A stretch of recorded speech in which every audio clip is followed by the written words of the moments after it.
Mirëmëngjes, në takimin e sotëm në Breaking, edhe sot jemi bashkë deri në orën 12 për të përcjellë të gjitha lajmet dhe zhvillimet e ditës nga vendi, rajoni dhe bota. Do ta nisim këtë transmetim me një bisedë me politologun e njohur Nexhmedin Spahiu, bashkë me ne do të jetë edhe ish diplomati Syl Ukshini për të diskutuar pikërisht rreth asaj çka po ndodh në botë, sidomos në Ukrainë dhe në Gaza. Mirëmëngjes, mirë se vini në Breaking. Mirëmëngjes. Situata në Ukrainë vijon të jetë e tensionuar, vijojnë sulmet nga pala ruse, ndërkohë që rusët pretendojnë se ka patur një atentat gjatë udhëtimit të Putin në rajonin e Kurskut, ndonse ende nuk është i konfirmuar, ka thënë që avioni i tij është rrethuar nga një mori dronësh ukrainas.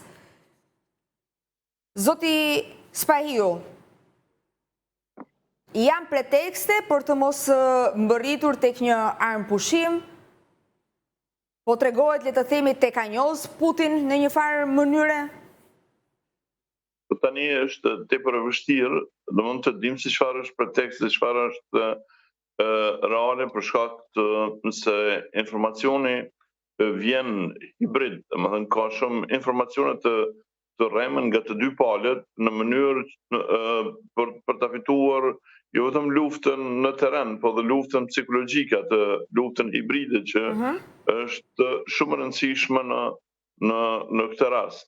Dhe ne që jemi këndej perdës së luftës, domethënë nga ana e perëndimit, sigurisht që ndonjëherë po mendoj galltisim edhe propagandën e perëndimit dhe kjo na pamundson të analizojmë sakt atë se çfarë po ndodh, për shkakun që për të bërë një analizë të saktë do duhet të bazohemi në të dhënat të sakta dhe jo në propagandën, por shpesh këto na përzihen edhe prandaj mund të vim edhe tek gjykimet e gabuara. Sidoqoftë, çfarë që shihet si rezultant, domethënë pa mohueshme është se lufta po vazhdon.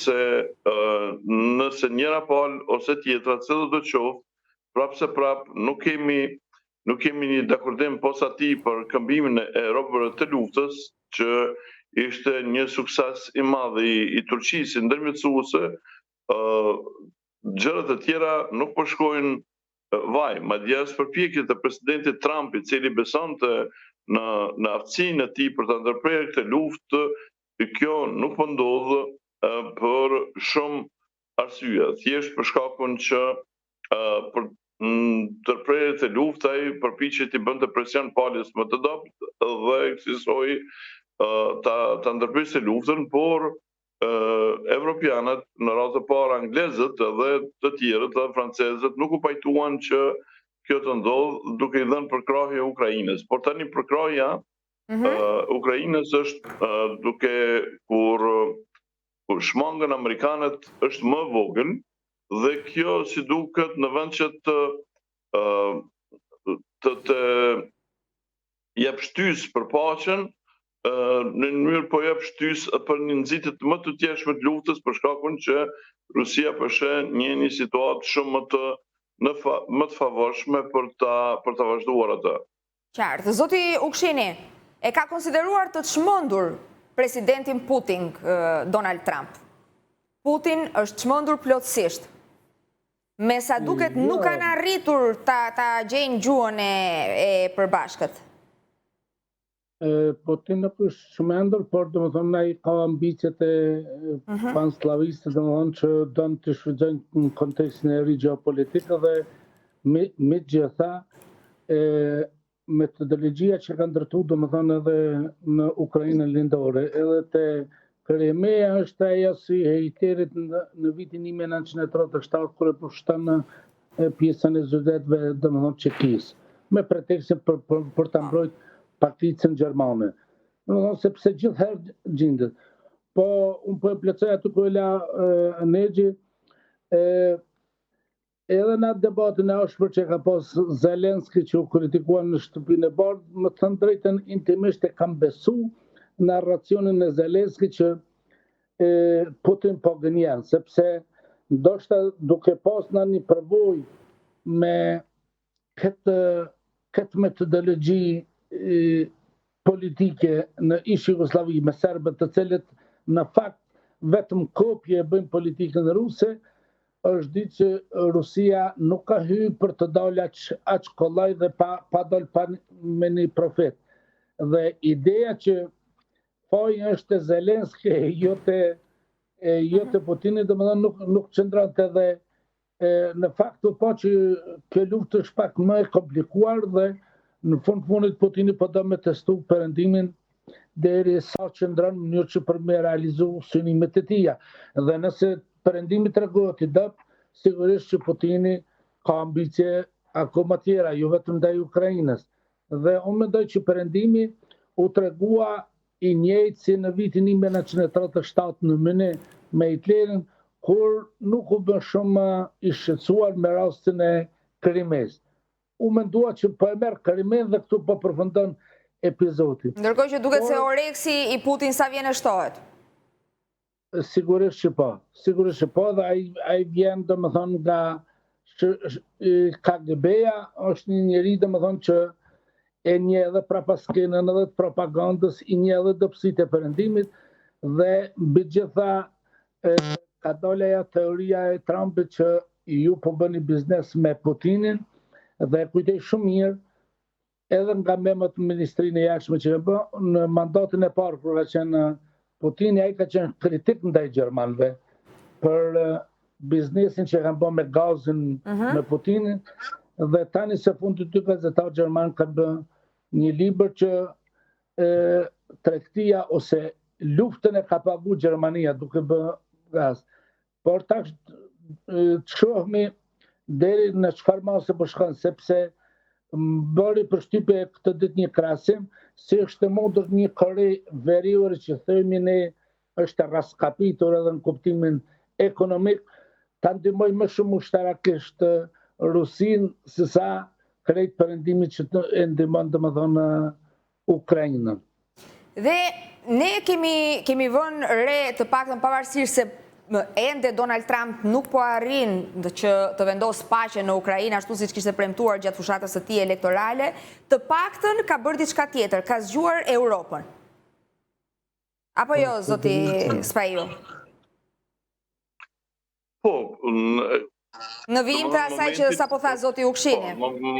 Momentin që ti ndryshon rolin, natyrisht që zgjon tjetrën dhe tjetri do duhet të shikoj se çfarë po ndodh me të. Sigurisht kjo ndryshimi i qëndrimit të Trumpit ndaj Evropës e ka bërë atë që të filloj të mendoj me, si të them, që Evropa të mendoj me kokën e vet. Edhe problemet që ka me Rusinë, edhe problemet që ka me Amerikën, dhe për problemet të tjera, sepse ndryshe është kur një fëmijë ka babajin, edhe babaj domethënë bën politikat e shtëpisë, për të gjitha çështjet ai vendos dhe ti je vetëm nën ato direktiva që e babaj. Por në një moment kur vdes babaj, atëherë ti ai që duhet të mendosh për të gjitha këto relacionet që dikur i ka zgjedhur babaj. Dhe kjo është një çështje, kjo është ajo çfarë po i ndodh Evropës. Tani Evropa do duhet mendoj se këndi ka mesh, si duhet të sillet ndaj Rusisë, sepse më parë ato direktivë se si sillet ndaj Rusisë ose ndaj Kinës i ka marrë nga Amerika. Tash do duhet i formuloj vetë këto qëndrime. Dhe përsa i përket rrezikut rus në Europë, duke qenë se ne diskutuam që Oleksi i Putin sa vjen e shtohet, a rrezikojnë vendet të tjera të Europës, duke qenë se ne shohim që edhe Turqia është goxha e impenjuar dhe ka marrë një rol kyç duke ushitur shumë vendeve të Europës dronët Bayraktar. Ndërkohë kemi një situatë shumë të tensionuar ndërmjet Rusisë dhe Britanisë. A rrezikon që të përshkallëzohet ky konflikt në të gjithë Europën, zoti Ukshini? Dhe cili është roli i Turqisë në këtë situatë? Po pa diskutim edhe kur ka qenë në shekullin e 19 lufta e Krimes, edhe ish Perëndëria dhe Osmane, dhe tentativa për dalë domethënë mes dhe e Rusisë, ka qenë po e njëjta Britani domethënë që e ka mbështet atëherë Stambollin, dhe pak a shumë, si thuash, lëvizjet gati thuaj janë si në koncertin evropian. Dhe nga kjo perspektivë, Britania mua më duket më e vendosur, më e kthjellët, dhe nuk më duket naive sa duket domethënë edhe domethënë sa kanë qenë vendet të tjera. Dhe pa diskutim që ambicjet e Putinit janë më të mëdha. Sa e ka bërë të qartë. Domethënë është tragjedi për Rusinë që është shpërvë Bashkimi Sovjetik, sepse ka humbat ndikimin. Dhe ideja e tij është që nëse arrin sukses në Ukrainë, domethënë ta zgjeroj këtë ndikim natyrisht jo me ekonomi, jo me politikë, po edhe në formën klasike, domethënë konvencionale, me mjete ushtarake. Ndoshta pak është befasi, sepse është menduar që duke qenë BE-ja me një anë dhe Shtetet e Bashkuara të Amerikës, sanksione dhe këto Rusia do lodhet ekonomikisht, tash koha çelësi pse nuk ka ndodhur kjo, ose Rusia domethënë i ka gjetë zëvendësimet me Indinë, me Kinën, me Korenë dhe vendet të tjera, ose domethënë perëndimi vërtet ndoshta nuk është aq shumë i impenjuar në ndihma sa flet, por lufta po zgjat më shumë se sa që është menduar.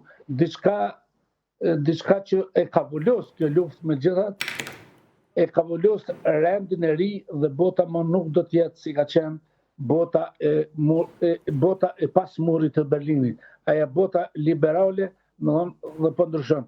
Ne pam edhe në takimin e Daytonit tani që u mbajt për vjetorin e paqes në Bosnë, ku zëvendës sekretari amerikan tha që Amerika do të tërhiqet dhe nuk do të ndërhyj në çdo situatë dhe në çdo konflikt, duke përfshi edhe Ballkanin. Në një farë mënyrë i abarti përgjegjësinë Evropës, sepse amerikanët kanë pas përshtypjen që Europa po kujdeset më shumë për mirëqenie, për ekonominë. Ka përfituar, le të themi, kanë përfituar nga kontributi amerikan. Edhe është fakt që ka përfituar. Zoti Ismail, si e shihni ju rolin e Turqisë, impenjimin e Erdogan, i cili është shprehur gjithmonë i gatshëm për të dërguar trupa në Ukrainë? Shko, megjithatë Turqia po lun një politikë më balancuese, si të them, sheh rreziku natyrisht më të madh. Turqia nuk ka rrezik nga Ukraina, ka rrezik nga Rusia, dhe që nga ku ndodhi tentim grushteti vitit 2016, atëherë edhe politika e saj karshi Rusisë dhe Perëndimit ka ndryshuar, duke filluar të bëhet si një politikë më e ekuilibruar, dhe rritja e saj ekonomike, fuqizimi ushtarak i saj ka bërë që t'ja mundsoj këtë rol. Ky fuqizimi natyrisht i Turqisë ka ndodhur pas shpërbërjes së Bashkimit Sovjetik, ku ka përfituar duke qenë vendi i parë, si të themi, i perëndimit, me të cilin vendet e Bashkimit Sovjetik kanë mund të hapën. Përfshi këtu edhe 5 vendet turkike, këto vendet muslimane të ish Bashkimit Sovjetik, të cilat kanë pasur lidhje të natyrshme me Turqinë, dhe duke përfituar nga ky rol, Turqia u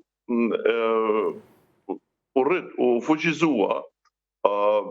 E gjithë kjo koincidoi edhe me investimin më të madh në arsim që ka bërë Turqia, dhe kjo rritje e Turqisë, kjo fuqizim, ja mundsoi që të ketë një rol tani botëror. Dhe tashmë perëndimi krijon, bazohet në një katërkëndsh, Shtetet e Bashkuara të Amerikës, Britani, Turqi dhe Francë, Gjermani, domethënë ky Bashkimi Evropian. Turqia domethënë nga një vend të bishti i perëndimit, si të them aty në skajet e perëndimit, në qoshe, arritet që të bëhet një strëmbullar që zhvillon një politikë e cila është pak më ndryshe nga të gjitha strëmbullarët e tjerë të perëndimit dhe është thjesht në interesin e vendit të vet. Kjo shkon gjithmonë në përcjellje më sipër dhe ajo çfarë është më rëndësi, sidomos për ne, është që jemi aleat natyrshëm dhe kjo aleancë duhet të vazhdoj edhe më tutje në vorbullën ballkanike, është aleati më i sigurt. Për shkak të syve të zi, siç thuhet një fjalë popullore, po për shkak të fuqës së interesave që ka edhe Kosova edhe Shqipëria me gjithë këtë lojë të cilën politike të cilën e bën Turqia në sfazën ndërkombëtare. Me që jemi pikërisht tek Turqia, kanë qenë të ashpra qëndrimet e presidentit turk Erdogan ndaj Izraelit, ndërkohë gjithmonë mbështetëse ndaj popullsisë në Gaza, por ka mbetur gjithmonë në kuadrin e retorikës sepse nuk ka patur ndihma konkrete, ndërkohë që një tragjedi e vërtet të shënuar ditën e premte, ku një pediatre e njohur e cila u shërbente fëmijëve, një nga të paktët mjeke që ka mbetur në Gaza, ka humbur 9 fëmijët e saj pas një shpërthimi. Ndërkohë që shumë pak hapësirë i jepet këtij lajmi, si e shihni? Është një tragjedi e vërtet ajo që po ndodh në Gaza. Zoti Ukshini, po. Ditët e fundit edhe presidenti i Francës edhe kancelari i ri i Gjermanisë Merz kanë bërë kritika jashtëzakonisht të ashpra ndaj Netanyahu, politikave të tij, dhe kanë bërë të qartë se në luftën kundër Hamasit, kundër terrorizmit, nuk mund domethënë të bësh cak popullatën civile. Edhe mendoj që ofensiva ka shku tani më tepër se që duhet dhe tani nuk po vuan ushtria, nuk po vuan terroristët, po vuan populata civile. Jemi në shekullin 21 dhe në fakt disa skena që po i shohim nuk janë krejt normale, por pa diskutim që qelsin atje për të ndalë Netanyahu në Shtetet e Bashkuara të Amerikës, që në fakt janë edhe garant i këtij shteti. Por një gjë duhet ta dimi që krejt ata njerëz që po e përjetojnë, krejt ai brez i ri që po e përjeton këtë situatë, potencialisht janë armisht e Izraelit, sepse ato do të rriten me këto fotografi, do rriten me këtë imazh dhe do rriten me këtë vuti. Në fakt, Izraeli po rekruton edhe ekstremist të ri kundër vendet e vetë dhe po e rritë për humbat kredinat mirë kuptimi që ka pasur edhe ndërkombëtar, sepse zakonisht Gjermania ka qenë mbrojtëse e fuqishme e shtetit të Izraelit për shkak kalumës luftës së dytë botërore. Por këtë ditë domethënë Merz ka qenë jashtëzakonisht kritik, po aq sa maktërën. Dhe unë mendoj që Netanyahu ndoshta po e fiton luftën kundër Hamasit, por njëkohësisht edhe po e humb prestigjin dhe po e humb respektin si shtet. Po, zoti Spaiu. Shiko, kjo është në fakt vrasja e ndërgjegjës ndërkombëtare e gjitha e çfarë ndodh aty, sepse të shikosh dhe të mos bësh hapa konkret në ndërprerjen e asaj se çfarë ndodh atje, është një lloj miratimi me të, është një lloj pajtimi me të, dhe ky dënimi vetëm me fjalë, i cili edhe ky nuk është i mjaftueshëm, po mendoj pak më avancuar është Turqia në dënimin me fjalë, më pak vendet e tjera, por gjithsesi mbetet vetëm dënim me fjalë dhe jo në vepër. S'ka diçka konkrete, le të themi. Nuk ka diçka konkrete, ndërkohë që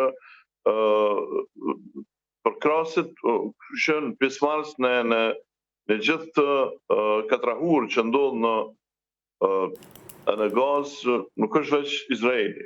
Janë edhe vendet të cilat janë afër dhe nuk reagojnë, si Arabia Saudite, Egjipti, janë thjesht bashkëfajtor dhe bashkë pjesëmarrës në tragjedinë e cila ndodh në Gazë. Dhe unë të doja një opinion të fundit në lidhje me pamjet që janë bërë virale ditën e djeshme. Presidenti Macron ka qenë në qendër, le të themi, të komenteve për shkak të raportit të tij me bashkëshorten. Një shuplak që ka tronditur jo vetëm Macronin fizikisht, por gjithashtu edhe të gjithë opinionin publik. Fiori, ndoshta më mirë ishte që shuplaka erdhi me shaka ose pa shaka që erdhi nga gruaja, se po të vinte nga Macroni, pastaj feministët dhe gratë do bëshin të tmerrshme kundër burrave. Ky është komenti juaj.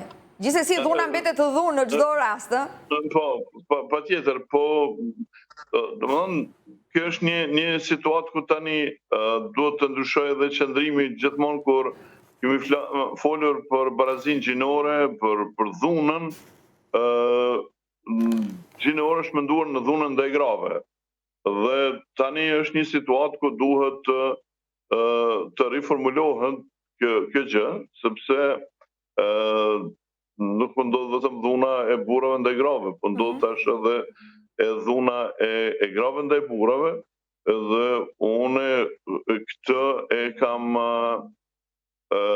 dëgjuar në Shqipëri për herë të parë.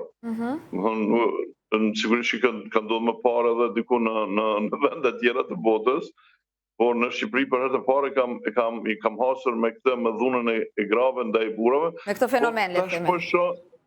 Tash po shoh raste edhe në Kosovë të dhunës se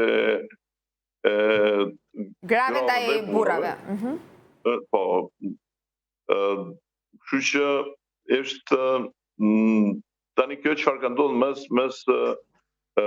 president Macron dhe gruas së tij është vetëm një reflektim, një shpërfaqje e një dukurie e cila po ndodh në kohën tonë në botën tonë bashkëore. Ju falenderoj shumë për lidhjen dhe për të gjitha opinionet që ndat me ne. Gjithmonë kënaqësi biseda. Çdo të mirë. Ditë mbar.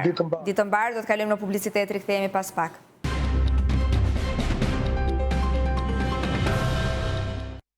Do të shkojmë në këto momente në Kosovë për të diskutuar rreth situatës politike, por edhe sigurisë atje. Kam kënaqësinë të kem në një lidhje direkte zotin Hisem Berisha nga PDK, gjithashtu bashkë me ne do të jetë edhe kolegu Florent Zeqaj.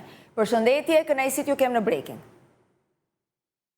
Përshëndetje, kënaqësi po ashtu. Do doja ta nisja me një lajm që është bërë viral ditën e djeshme, sërish është kërcënuar me jetë presidentja Vjosa Osmani. Zoti Berisha, në një krizë politike të vendit vijnë edhe këto kërcënime ndaj presidentes së vendit. Mendoj që është një shqetësim serioz, sepse kemi të bëjmë me institucionin e presidentit. Pastaj kjo nuk mund të ngjelet në nivelin atyre majleve private anonime. Kjo do një hetim nivelit shtetëror dhe kjo do një rikthim dhe rishqyrtim të situatës sigurisë kibernetike në vend, e cila në Kosovë është e brisht, pas parasysh prej nga vjen dhe si vjen sinjali i komunikimit tani masiv në rrjetet sociale. Kjo nuk duhet të kaluar dhe këtu duhet një reagim uniform dhe unik gjithë të spektrit politik, sepse nuk është në pyetje personin si individ, por është në pyetje institucioni me i lartë i shtetit, dhe kjo është një diçka shqetësuese për organet e hetuesisë, për inteligjencën dhe për kapacitetet që kemi në fushën e mbrojtjes kibernetike, të cilët duhet ta thonë fjalën e vet. Unë mendoj se Kosova në këtë aspekt është e cenueshme, nuk është imune nga këto format ndërhyrjes, Besoj se organet e heftësisë do ta bëjnë punën gjithmonë të pas parasysh profesionalizmin, të pas parasysh edhe peshën që ka institucioni presidentit dhe presidentit në këtë rast dhe kurajo e kushdo qoftë në ato struktura për me ndërhyja apo për me kërcënu këtë drejtim.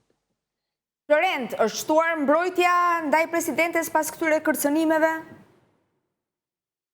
Është shqetësuese për vetë faktin për shkak se nuk është rasti i parë që në një farë forme tërzohet apo dërgohet një majl kërcënues në emër të presidentes së shtetit Kosovës.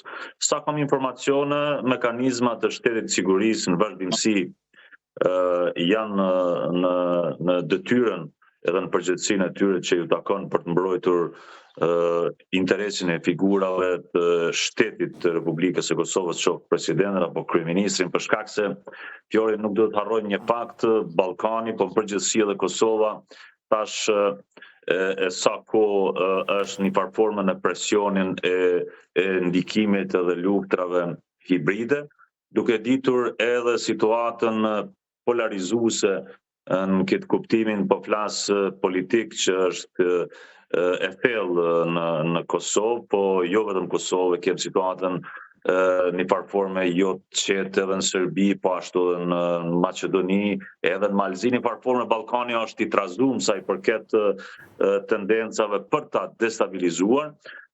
Sa kam informacione si gazetar në rolin e vetë dhe janë duke kryer përgjegjësitë cilat një farë forme ju takojnë. Kështu që nuk e di, ndoshta mua kam bën një telefon, nuk... Qartë. Dhe ndërkohë do doja të kaloja pak tek zoti Berisha për të diskutuar pikërisht për çështjen e sigurisë në veri të Kosovës pas incidentit me maturantin serb. Duket se situata është tensionuar, ndërkohë nuk kanë munguar edhe reagimet nga Drejtoria e Policisë së Kosovës, gjithashtu edhe nga Ministri Zveçla. Është ky një pretekst për të nisur tensionet edhe për ta përshkallëzuar, le të themi, më tej konfliktin? Zoti Berisha, aq më tepër duke përfituar edhe nga situata e brisht politike në Kosovë? Po, s'kisha thënë se duhet me prit konflikt, por në analizat dhe qëndrimet tona gjatë këtyre ditëve sa kemi këtë blokadë institucionale, të shkaktuar nga vetë politikanët apo partitë politike apo politikanët që nuk po arrin të përmbushin as për kufizimin e titullit politikan, pra njerëz që duhet të ofrojë zgjidhje. Dhe ky vakum institucional, kjo hapësirë e tensionit që dominon tani tek qytetarët për shkak të mos konstruimit të institucioneve, faktikisht krijon hapësirë për ta kesh përdorur pastaj çarçet caktuara nga të stisura gjithmonë nga Beogradi. Unë mendoj se këtu qëndron arsyeja, këto lëvizjet vogla në veri janë një taktik tashmë e njohur në Kosovë. Kjo është një shkollë e vjetër, sa herë leadershipet e Ballkanit kanë të tilla situata në kontest Serbi-Kosovë më shumë. Inskenojnë këto situata është lëvizje studentore këta dione për ta shmangur vëmendjen nga dështimet që ka në një fushë tjetër, që në rastin tonë tani jemi në këtë ngjarçin institucional shtetëror. Këto akcese janë të natyrshme, mund të jenë edhe të stisura, mund të jenë edhe të rastit, mund të jenë edhe të qëllimshme, mirë po organet e hetuesisë tani Kosova ka mekanizma me të cilët i monitoron, i kontrollon dhe është gjendje të menaxhej. Dhe do të kaloj në një tjetër diskutim, pavarësisht se është një qeveri ende në detyrë dhe nuk ka arritur ende të konstituohet Kuvendi i Kosovës, qeveria Kurti është e gatshme të diskutojë me Mbretërinë e Bashkuar për qendrat e emigrantëve. Florent, si e sheh këtë zhvillim? Po s'pari tash duke ditë faktin se ne jemi me qeverinë dorëheqje, një farë forme qeverinë detyrë. Ndaj e theksova, po. Nuk ishte dashur realisht tjetë kjo një farë forme teme diskutimit ndoshta ose të merret qeveria e Kosovës për shkak se jo për mos me i dhënë rëndësi temës, po Kosova ka të lashe sfida shumë të mëdha mbrana shtetit vet që kanë nevojë për dorën e shtetit, edhe realisht ish dashur zoti Kurti dhe qeveria në largim e tij, e cila tash nuk po dihet a janë qeveria, janë deputet apo janë ministra, për shkak se një farë forme kundërligjshëm janë. Ka edhe një ngërç pa diskutim. Po sakt janë duke majtur dy pozicione. Këtu janë ata, këtu është realisht ajo problematika që unë e shoh si gazetar. Është gjë normale diskutohet, po mu më shqetëson një fakt tjetër, për shembull Kosova, ne patëm deklarimin e shtetit shqiptar, i tha jo, sa kam informacion, do të thotë një. Po, kjo marrëveshje ishte e vlefshme vetëm për Italinë. Sakt. E kështu që besoj që Kosova nuk ka kapacitet, ose nuk ka një farë forme, mund ta them kështu, edhe interes, edhe pse ne e dim se ne si shkak i interesave dhe të fuqive të mëdha sot e gëzojmë edhe shtetin e Kosovës, po besoj që janë hapa të ngutshëm që duhet diskutuar, pritet një konstituohet kuvendi, të bëhet qeveria, ka sfidat mëdha shteti i Kosovës para vete, para se të merret me këtë çështjen e migracionit. Zoti Berisha, duke u bazuar edhe tek një deklaratë e zëdhënësit të qeverisë së Kosovës, unë do doja një opinion tuaj pikërisht në lidhje me këtë çështje. Zoti Përparim Kryeziu ka theksuar: dëshirojmë të ndihmojmë Mbretërinë e Bashkuar, mikun, partnerin dhe aleatin ton, si dhe qeverinë e saj laboriste. Pra, po mirë, si qendrim qeveritar është i mirë, ne dëshirojmë të ndihmojmë çdo aleat tonë që na kanë ndihmuar ne që të jemi sot këta që jemi. Këtë çështje duhet parë një prizëm paksa më ndryshe, migracionet, lëvizjet nga një vend në tjetër s'do të ndalen asnjëherë, as më tepër nga zonat e krizave në pjesën e Azisë dhe të Afrikës. Kam qenë edhe pjesë e konferencave evropiane dhe afrikane për çështjen e migracionit, pra është një temë globale. Mirë, po këtë duhet parë edhe në prizmin shqipe. Çdo shtet ofrohet në skenën botërore apo në skenën politike botërore për të dhënë kontributin e vet me atë çfarë ka kapacitet. Unë këtë e shoh më shumë në modelin e shembullit Itali-Shqipëri. Cili migrant ta zon, kjo është një mos prevenuese. Kështu e shoh unë, një mos prevenuese, cili është ai migrant që pranon se të vjen nga Londra të kthehet në Kosovë. Do të thotë në momentin që i thuhet se po u mori vendim refuzues Londra, ti do të përfundosh në Kosovë, atëra i më mirë rrin në atë vendin e vet kudo që është atje. Kështu që kjo mos ka dhënë efekt në Itali. Italia ka përdorur këtë formullë, po mendoj se edhe Britania po përdor të njëjtën formullë. Ti prevenoj t'ja u bëj ditur se ju do të përfundoni në Kosovë, tash ti as kush nuk emigron nga një vend, cili do të qoftë në çfarëdo situate, për ashtu ku janë situata lufte që nuk pysin, nuk kishte i gatshëm me armë përfunduar në Kosovë.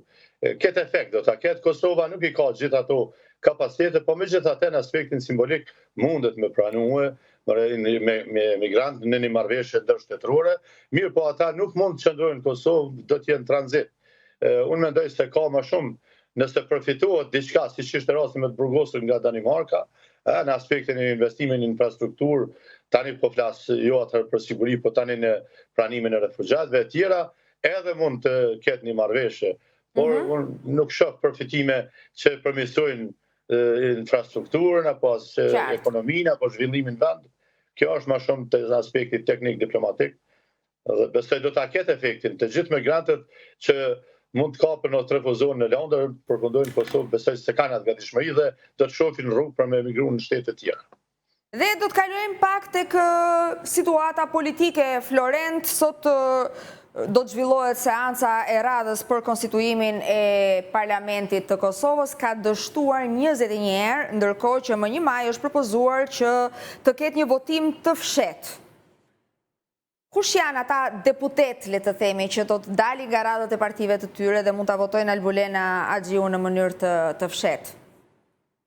Fjori, s'pari më zbesoj që ka një deputet në cilën do subjekt politik i cili një farë forme nuk e ka guximin nëse ka vendosur të votoj qoftë fshehur azi ose qoftë haptur azi. Do të thotë, unë e shoh më shumë si lojë të qeverisë kurti një farë forme është fenomeni ose sfida kryesore krejt kësaj loje të të ndërimit në formën e votimit është ka të bëj pikërisht me listën serbe. Ashtu sa kam informacione unë si gazetar, edhe ashtu flitet në kuluaret gazetarisë edhe qarqeve politike këtu në Kosovë. Do thotë është një farë forme, zoti Kurti e din, e ka të sigurt që mund t'i marrë 4 apo 5 vota të listës serbe, por mu nuk ishtë qenë asgjë e keqe, për shkak se ne dim se lista serbe është kategori kushtetuese e Kosovës, po forma qysh po don ta marrë votën e tyre për menimin tanë është e pandershme, a një farë forme po e lufton listën serbe, dhe pse ne dim, jem dëshmitar që edhe po kjo qeveri që sot është, edhe kjo president që sot është fal kontributit edhe numrave të listës serbe, do thotë kjo është ajo loja një farë forme që po don zoti Kurti t'i marrë këto votat e subjektit listës serbe dhe një farë forme të kaloj Albulena Gjiu. Ka informacione që është një farë unifikimi me zotin Limaj, po prapë po thëmë, kjo do t'jetë një farë forme vetëm sa për të kaluar një hendek për të përfunduar tek hendeku tjetër, për shkak se qeveria duhet ketë stabilitet, duhet ketë numër të fuqishëm të votave, për shkak se ne dim shumë mirë, po edhe nëse ndodh ky koalicion, po në zomenismen, nuk do t'jetë jetë gjatë. Sa kanë vetur tash deri në prill të vitit 2026, do të thotë ne prapë parashojmë krizë thellë, për shkak se nuk i kem numrat për zgjedhur presidentin. Është e pasinqertë çështja qoftë e pozitës dhe opozitës, për shkak ka shi interesat të shtetit po flas. Realisht ishte dashur që të jetë një unifikim i spektrit politik, edhe një farë forme t'i dalet zot shtetit në këtë situatë vështirë që është. Zoti Berisha, do doja dhe një opinion tuaj. Po shqipe, tash tendenca për të ofruar të tilla alternativa, siç ishte ne për qeveri teknike, pastaj kjo për votim të fshet, ose qeveri me afat që ishte deri në zgjedhjen e presidentit, të gjitha këto janë forma antikushtetuese, dihen germa kushtetuese si rregullon çështjet pas zgjedhore dhe është votuar të ketë një qeveri. Prandaj pastaj seanca ka filluar, nuk e kemi në standard kushtetues siç e ka Gjermania për shembull. Seanca ka filluar me votim të hapur dhe ende s'ka përfunduar, që do të thotë se nuk mund bëhet ndryshime të votimit nga një formë në tjetër brenda të njëjtës seancë, se njerëzit po spekulojnë tu, atje vërtet po nënshkruajnë dhe merren me ditje, çdo nënshkrim është me ditje. Mirë, po ne kemi të bëjmë ende me njësin të seancën konstituive, me 21 apo sa do t'i bëjë sa 22 vazhdime, dhe të tilla forma makinacione janë thjesht tregtim me krizën dhe tendencë për ta fshehur hipokrizinë. Nëse i ka votat, atëherë mund ta bëj, nuk mund të thuash se ma votoni kryetarin, pastaj i kam votat për qeverinë, po i bota për qeverinë, i ke edhe për kryetarin, e nëse pretendon me marrë një vot nga lista serbe, që unë kam fatkeqësisht për të mos qenë njëri kështu shpendkeqe që njëll dhe skeq, unë kam paralajmëruar që ditët e parë se s'do të mund ta bëjnë asnjëherë po qeverinë pa deputetet e listës serbe, kurse për të pasur një qeveri pa votat e partive tjera opozitore, Albin Kurtit i duhen patjetër votat e listës serbe, ka deklaruar edhe ministri atij e jashtëm, por dhe Vučićin të njëjtën ditë se dikund 4 deputet listës serbe do të rebelohen e do të votojnë, prandaj edhe po i duhet ky mekanizmi i votës së fshet për ta tejkaluar këtë ngjarje. Kjo është një mekanizëm që po pretendon me përdor partia e parë fituese, mirë po, është jashtë rregullores, është jashtë standardit, sepse seanca është vazhdim, është e njëjta seancë dhe po t'ja mbledhim minutat ende se kanë bërë 1 orë punë. Përkundër pauza 48 orë që po i bëjnë prej seancë në seancë, ka 2-3 minuta, 5 minuta. Është hipokrizi, është mos degradim i institucioneve dhe është tregues i sabotimit të kushtetutës, të ligjeve dhe të funksionalitetit të shtetit. Dhe ky degradim, ky abuzim me mundësinë që po ja u jep pozita e deputetit, ose kjo hapësirë që krijon kushtetuta me këtë mekanizmin imunitar të kuvendit, pra çdo 48 orë të mblidhemi, është jo moral në politikë, dhe unë mendoj se qytetarët nuk duhet të lejojnë pafundësisht që të abuzohet me votën e tyre dhe të mos respektohet vota e tyre. Ju falenderoj shumë për bisedën dhe për gjitha opinionet që ndat me ne. Ditë të mbarë. Faleminderit, kalojmë në publicitet.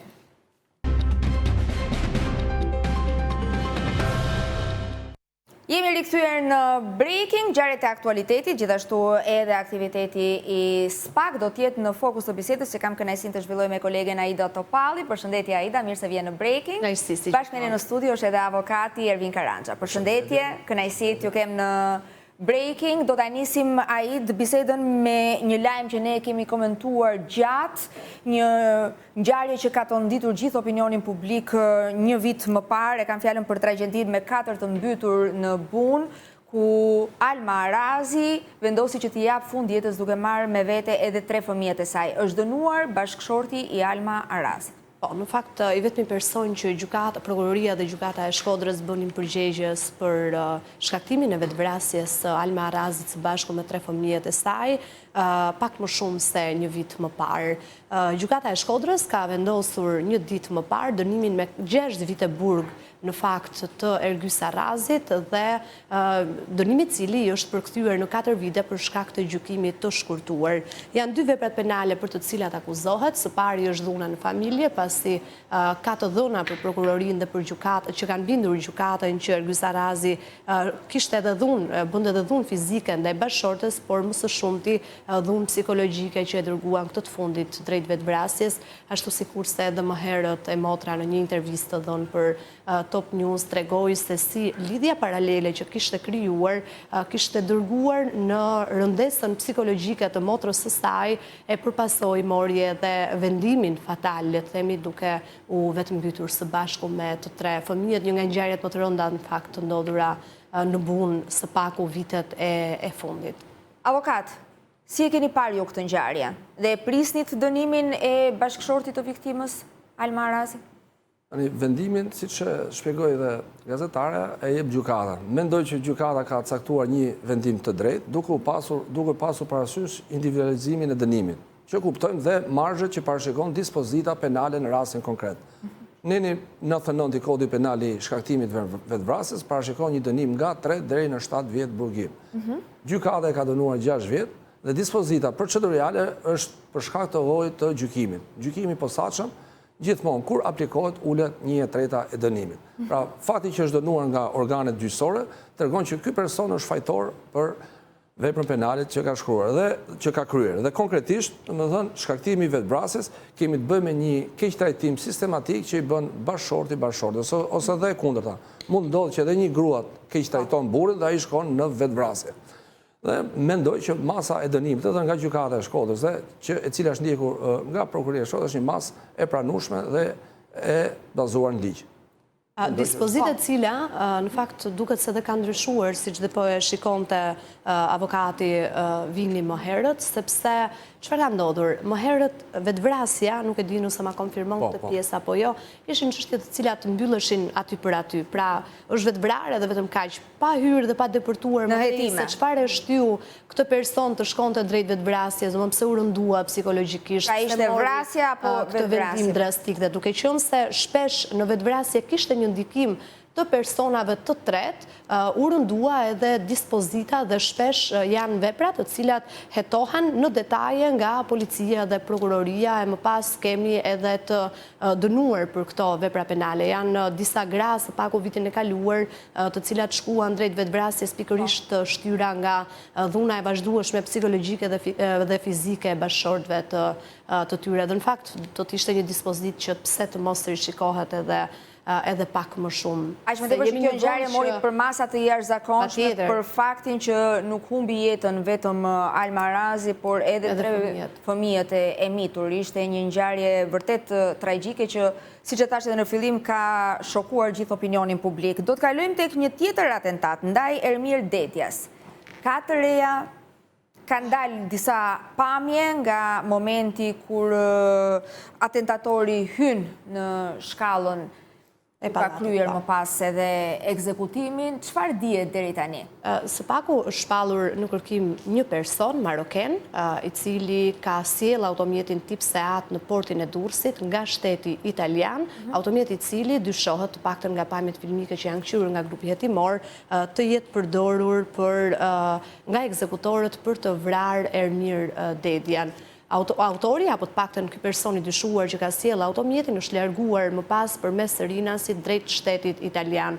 Kemi të bëjmë me një vrasje me pagesë. Ermir Dedja nuk është një emër kreti pa njohur, sikur se kam thënë dhe në studion tënde në fund të intervistës ku e cilësova si antar të një grupi kriminal në qytetin e Durrësit, një grup i cili operon kryesisht në zonën e Shijakut, çka mund të ketë të bëj edhe të paktën dyshimet e grupit hetimor dhe të policisë janë që të kemi të bëjmë me larje hestapesh të një ngjarje jo shumë të vjetër, të ndodhur rreth vitit 2022 në zonën e Shijakut, ku prezent ka qenë edhe Ermir Dedja, kur është kryer, dyshohet të jetë kryer një takim.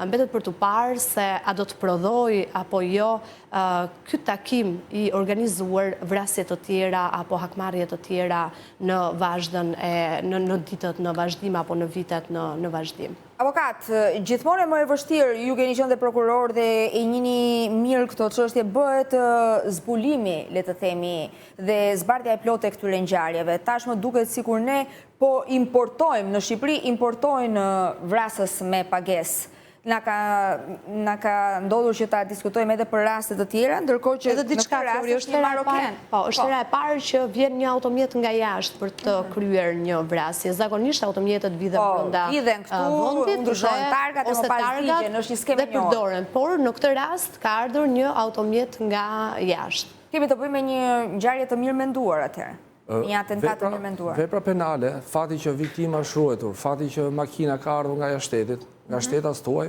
kemi një paramendim. Pra, personat e cilët që duan të realizojnë veprën penale të vrasjes, kanë vepruar, kanë nga ana objektive vepra penale, kanë siguruar mjetet, kanë siguruar armët, dhe tek subjektet konstatojmë që kemi edhe një person maroken, i cili nuk ka asnjë njohje personale me viktimën.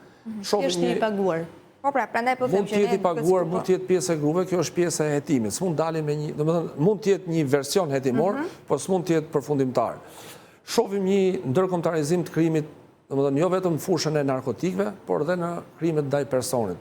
Pra, domethënë ka pasur raste të rralla që shtetas të huaj janë dënuar dhe kanë kryer veprime ndaj jetës dhe shëndetit të shtetasve shqiptar. Kjo e bën gjithmonë më të vështirë, sepse ne kemi të vështirë një vrasje brenda territorit të Republikës Shqipërisë për të marrë prova. Tani ka ardhur një maroken, ka ikur në Itali edhe me Marokun, sepse është dhe problemi nesër. Ne treguam me Ruben Sarajevën që nuk e kemi të vështirë për të ekstraduar dhe për të bashkëpunuar. Gjithsesi nuk është gjithmonë e lehtë. Vështirësia sepse është një shtetas maroken që ka ikur në Itali. Kemi nesër një marrëveshje ekstradimi me Marokun, se ky është problemi. Pra kemi, domethënë ai mund të ikë në Itali, por mund të kenë ikë në Francë, mund të kenë ikë sepse është ky është domethënë nuk është se kemi bëhet i vështirë zhurmimi, po thot avokati. Nga ana tjetër bëhet po aq e vështirë për të shkuar dhe porositësit e këtyre ngjarjeve kriminale, sepse dukshëm edhe linja e takimit nuk është aq e drejtë për drejtë, pra mund të jenë palë të treta aq. Ja, ta përfundoj edhe tek veprimet e para, domethënë prap duhet vlerësuar policia që ka arritur deri këtu, kuptimin që ka arritur të kapi të paktën mjetin, se më përpara biles kjo është diçka pozitive, sepse ka ardhur personi, ka ardhur aty, është i filmuar me pamjet filmike në kufi, dhe veprimet janë shumë të vlefshme nesër pas nesër për veprën penale të vrasjes. Kemi dhe rastin e Lezhës të Ardian Nikule, që prap ishte, domethënë, jo është rast tjetër, kemi dhe rast në 2012 këtu tek që ishte një grek? Jo, ishte një shtetas italian, për ato shtetasit nga Dibra. Nuk e di, Salvatore, se i kishte emrin ai, mu tek materniteti, që me 3 vrarë ngjarje, që ishte shtetas italian. Ishte antarët. Pra, kemi disa raste... Duket sikur e kanë më të thjeshtë të operojnë grupet kriminale në këtë mënyrë. Ndoshta këta të huaj janë dhe pjesë e këtyre grupeve. Patjetër. Janë pjesë, domethënë, mund të kemi dhe shkëmbime, clearing thojza, pra ti më bëj këtë, unë të bëj këtë, pra nuk vrasje me clearing është... Ne kemi parë në përdosje, kështu që nuk është... Janë terma që neve nuk i kemi ditë më parë, por zbërthimi i disa aplikacioneve ka si edhe... Megjithatë, thash domethënë është hetimi ai që do t'i sqaroj. Neve bëjmë diskutimin me dhënat që kanë dalë në shtyp, domethënë që janë dhëna, por edhe bëjmë interpretimin e provës. Prokuroria e cili do japi një zgjidhje përfundimtare. Aida, avokati përmendi çështjen e marrëveshjeve të ekstradimit. Ne nuk kemi një marrëveshje ekstradimi me Dubain, por kemi parë që shumë element të grupeve kriminale kanë arritur që të ekstradohen edhe në bazë të takimeve të shumta që kanë bërë autoritetet shqiptare me autoritetet në Dubai dhe në Abu Dhabi, dhe është arrestuar në Abu Dhabi Dritan Gjika, kreu i mafjes shqiptare të trafikut të drogës në Ekuador, kështu raportojnë mediat. Kush është Dritan Gjika? Është i njohur ndryshe si Shkodrani dhe i zhvendosur nga Shqipëria në Ekuador që në vitin 2009. Nuk ka asnjë sketë kriminale të regjistruar brenda territorit të Shqipërisë, por edhe në vendet e Bashkimit Evropian është përfolur shpesh si një nga kokat e transportit të lëndës narkotike nga Ekuadori në vendet e BE-s, por asnjëherë nuk është faktuar kjo lidhje. Në Shqipëri është pa precedent penal. Pra në Shqipëri Dritan Gjika nuk mund të ekstradohet. Ai do të ekstradohet tashmë nga Abu Dhabi drejt Ekuadorit, atje ku ka edhe një sër veprash penale sa i takon transportit të lëndëve narkotike nga Ekuadori, e thash drejt vendeve të Bashkimit Evropian, por edhe ato të pastrimit të parave. Një personazh mjaft i njohur atje mund të konsiderohet edhe si koka apo kryesuesi i prodhimit dhe transportit të lëndëve narkotike, nga ana tjetër edhe me lidhje të forta me biznesmen të fuqishëm atje dhe me pushtetin atje. Dritan Gjika do të dilte për herë të parë pas krimeve zgjedhore të regjistruara diçka më shumë se një vit më parë në shtetin ekuadorian, u tentuan që përmes mikut të tij, biznesmenit Ruben Çerrez, të ndikonin në procesin zgjedhor.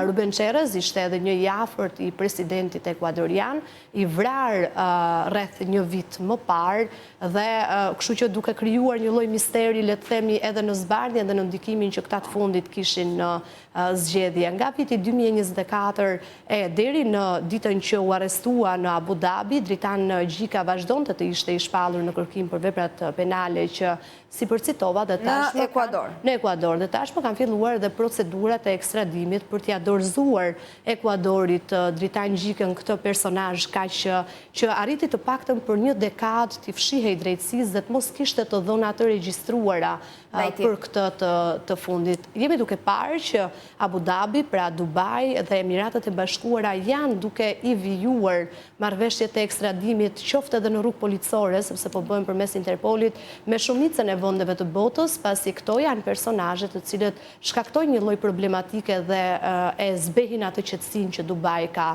Dhe duke zbehur qetësinë, ata u adorëzojnë shtetet. Nuk është më një vend i sigurt tashmë. Nuk i duan. Por krimi do gjej gjithmonë në vendet e tjera, kështu që ka vende të ftohta, Fjori, ku krimi ka vendosur të zhvendoset tashmë. Pra nuk është më Dubai, le të themi. Jo, do shkojnë nga vendet shumë të ngrohta, duket se ka zgjedhur vende të ftohta krimi për të zhvendosur dhe për të pastruar. Avokat, ne kemi diskutuar shpesh edhe për aktivitetin e SPAK, për operacionet Metamorfoza 1, Metamorfoza 2, më pas pati një lloj stopimi. Sigurisht që mbeten për tu dekriptuar një mori komunikimesh në Sky, Encrochat, madje edhe në Matrix, shpeshher edhe nga autoritetet ndërkombëtare është bërë thirrje për shpejtim të këtyre procedurave. A do të kemi një tjetër metamorfozë? Tani siç dihet, këto materiale kanë ardhur në formën e kërkuar nga ligji, janë materialet e Sky ECC që kanë ardhur nga autoritetet perëndimore. Normal që këto kërkojnë punë, sepse duhet lidhë, për shembull të vi një tufë përgjimesh dhe duhet i lidhesh me ngjarje konkrete. Tani ne të SPAK-u themi zgjedhjet. Të SPAK-u themi këto, të SPAK-u tash, SPAK-u nuk është aq kapacitet ka po. Aq kapacitet nuk është Herkuli në kuptimin që të merret me të gjitha. Dhe këto mendoj që kanë kohën e vet, pra duhet, është në djenin tim është një grup oficerësh që po punon intensivisht për zbardhjen e këtyre. Duhet kemi parasysh dhe nga Sky, domethënë që përmendja e personave tretë. Duhet jemi të kujdesshëm, sepse edhe ata trafikantët ose personat e dyshuar kanë përmend persona të tretë. Tu duhet jemi kujdes, janë thashë theme, ata mund të përmendenin dhe emra dhe neve copat bisedave mund të jenë për konsum publik, të cilët dëmtojnë interesat personave që janë të përgojuar. Jemi dakord me personin që e ka vetë atë Sky, që ka proceduar, por thashë themet me persona tretë nuk duhet dalin, sepse cënojnë në mënyrë të pa drejtë, pra përmendën persona tretë që nuk bisedojnë. Tani mendoj që edhe të operacioni i fundit që ishte në Durrës, që u bë për trafikun e drogës, kishte Sky, pra kishte edhe aty Sky. Tani, në çdo dosje shifet nëse ka Sky, apo sepse gjithë grupet kriminale e kanë përdorur këtë aplikacion. Qartë, dhe jo vetëm. Tjetë provë ndihmëse. Do jetë për të mirën e vendit dhe për ndjekjen penale, që provat, domethënë që një çështje penale të mos bazohet vetëm prova po indicie, se kjo është pyetja më e madhe. Përgjimi është mjeti i kërkimit provës. Pra neve nga përgjimi shkojmë te prova, të që është provë apo indicie për me kërkuar. Proces verbali është shec me një praktik, domethënë tani. Pra dhënat ajo bisede proces verbalit është një dokument shkresor, një bisedë që kemi folë ne të dy në lidhje me një çështje të caktuar. Normal që kjo do referohet te një provë tjetër. Patjetër. Pra dhe kjo duhet kemi standardet, pra duhet të rrisim standardin, që të mos jemi vetëm te Sky, pra erdhi Sky, ta lidhim ngjarjen me Skyn, por ta lidhim me një tërësi provash tjera, që mund të jenë prova shkresore me kthyer vendin ngjarjes me dëshmitar. Për shembull, po e marrim hipotetike, në rastin e Sky, përmendet një person që është e vërtet që ai person pyetet po kështu ka ndodhur sepse nga e di Belgu për shembull që është marrë serveri për një dëshmitar që ndodhet në Krujë për shembull. Dhe këtu jemi ka prova, kurse vetëm me Skyn mu duken çështje dopta çik nga pikpamja provëshmërisë. Vetë Sky flitet të më është mjeti i kërkimit provës, jo është provë, kurse kur delte prova, atëherë këtu e kemi, domethënë, kemi një te çdo dyshimi të arsyeshëm provishmërinë e akuzës. Më intrigoi ajo që tha Aida për Dubai dhe për Abu Dhabi, the që tashmë këto nuk janë oazi, le të themi, kanë dalë jashtë mode, nuk janë oazi i elementeve kriminal. Dhe po thua që kanë zgjedhur tashmë vendet e ftohta. Ku po strehohen? Shiko, kur flasim vendet e ftohta, ne dimë cilat janë vendet e ftohta. Në Antarktik nuk shkojnë dot, se po të kishin mundur të shkonin, do kishin vajtur edhe atje. Kemi një sër shtetesh që tashmë shtetet të mëdha flas këtu që krimi i organizuar të paktën shqiptar, por jo vetëm shqiptar, edhe nga vendet e tjera të botës, po gjen dhe po zgjedh për të shkuar, për të strehuar, por edhe për të pastruar parat e tyre. Do të preferoja ta mbaja ende sekret këtë informacion, derisa ndoshta të vazhdojnë të dalin dhe informacionet e para, por një gjë është e sigurt, Fiori, që krimi organizuar, sado që mund goditet një vend që mund ta kenë si oazë të sigurisë së tyre, do të gjej vende të tjera me çfarë do lloji kushti për të shkuar dhe për të strehuar dhe për të fshehur ligjit dhe drejtësisë për aq kohë sa ata do të mundet. Ne kemi edhe vende të tjera të ftohta ku nuk kemi marrëveshje ekstradimi, metodën në fakt për shumë kohë me radhë dhe për shumë vite me radhë nuk kemi patur as marrëdhënie të tjera ndërkombëtare apo politike, le të themi, dhe duke munguar çfarë bën krimi dhe çfarë bëri edhe me Dubain dhe me Abu Dhabin. Duke mos patur një lloj marrëdhënie diplomaci politike, le të themi, e shfrytëzoi këtë moment dhe shkoi dhe zgjodhi Dubain. Pasi Dubai godit dhe u vendosën këto marrëdhënie politike, patjetër, atëherë ata të zgjedhin vende të tjera me të cilat ne nuk kemi ura komunikimi politike për shkak të jo vetëm politikës shqiptare, por edhe të politikës ndërkombëtare. Dhe ndërkohë, me sa duket do duhet të lidhim marrëdhënie të forta politike. Por t'ju rikthyen edhe një herë ngjarjes së Durrësit, ne folëm për një shtetas maroken që ka sjellë një makinë të tipit Seat në portin e Durrësit, ndërkohë artikulove që Ermir Dedja ka marrë pjesë në një takim, pra bëhet fjalë për një ngjarje jo shumë të hershme, të periudhës së fundit. Cili është takimi që i mori jetën? Bëhet fjalë për një ngjarje të vitit 2022, një ngjarje për të cilën unë edhe kam shkruar më herët, por patjetër këto janë informacione të cilat janë pistat hetimore që policia ka deri në këto momente, dhe një nga pistat, sikurse e thash, është pikërisht pjesëmarrja në një takim të ndodhur në vitin 2022 në zonën e Shijakut dhe ndoshta informacionet që mund të ketë parë apo marrë aty, dhe ndoshta edhe dyshime që shpesh krimi organizuar ka se kush mund të ketë nxjerrë në prit një personazh të caktuar. Dhe shpesh ndodh, Fiori, më falë, që krimi organizuar t'i zbardh në thonjza disa ngjarje përpara se sa t'i zbardh se sa t'i faktoj drejtësia, se ndoshta në rrugë policore informacionet patjetër që i ka, por përpara sa t'i faktoj, ka një strukturë paralele që i fakton më lehtë patjetër, sepse nuk ju duhen prova sa për të bindur për shembull gjykatën që të marrë një masë sigurie për një person të caktuar, por i marrin vetë bazuar edhe në të dhënat që ata patjetër kanë dhe çështjet që vetëm ata vetë i dinë. Do të kalojmë tek krimi zgjedhor. Kemi diskutuar edhe herë të tjera, ka 39 procedime të paktën nga ana e SPAK deri në këtë moment, janë sekuestruar shumë celular, pyetje, kanë qenë agentët e BKH-s në terren, SPAK gjithashtu.